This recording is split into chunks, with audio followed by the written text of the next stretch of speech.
একটা ছেলে হঠাৎ কেন চুপ হয়ে যায় জানো? আসো তাহলে বলি। সব ছেলে চুপ হয়ে যায় না শুধু অবহেলার কারণে, কখনো কখনো তারা চুপ হয়ে যায় কারণ তারা ক্লান্ত হয়ে পড়ে। বারবার নিজের অনুভূতি বোঝাতে গিয়ে আর না পেলে এক সময় ভিতরটা নিঃশব্দ হয়ে যায়। যখন কেউ সত্যি মন থেকে ভালোবাসে, সে ছোট ছোট জিনিসগুলোতেও খুশি হয়, কিন্তু সেই জিনিসগুলো যদি বারবার না পায় তখন সে নিজেকে গুটিয়ে নেয়। একটা ছেলে তোমাকে ঠিক তার বেস্ট প্রায়োরিটি দেবে, তার সবটুকু দিয়ে তোমাকে ভালোবাসবে, তবে তার সে প্রায়োরিটি দেওয়া তোমাকে বুঝে নিতে হবে, তার পাগলামিগুলো তোমাকে অনুভব করতে হবে।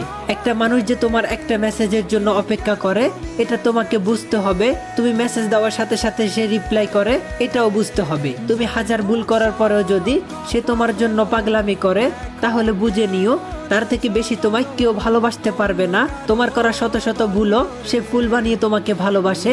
অন্তত এটা কখনো মিথ্যে ভালোবাসা হতে পারে না।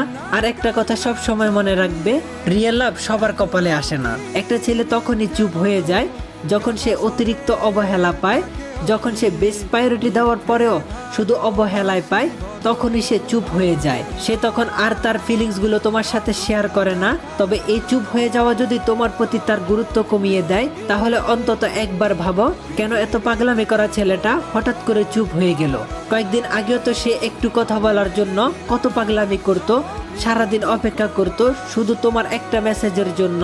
তুমি মেসেজ দেওয়ার সাথে সাথে রিপ্লাই করতো, তাহলে হঠাৎ সে চুপ হয়ে গেল কেন? তার ভিতরে এমন পরিবর্তন কেন? একটু ভেবে দেখো। ছেলেটা তখন একা থাকতে শুরু করে, নিজেকে ভীষণ একা মনে করে। ধীরে ধীরে সে ভিতরে ভেতরে ভেঙে পড়ে।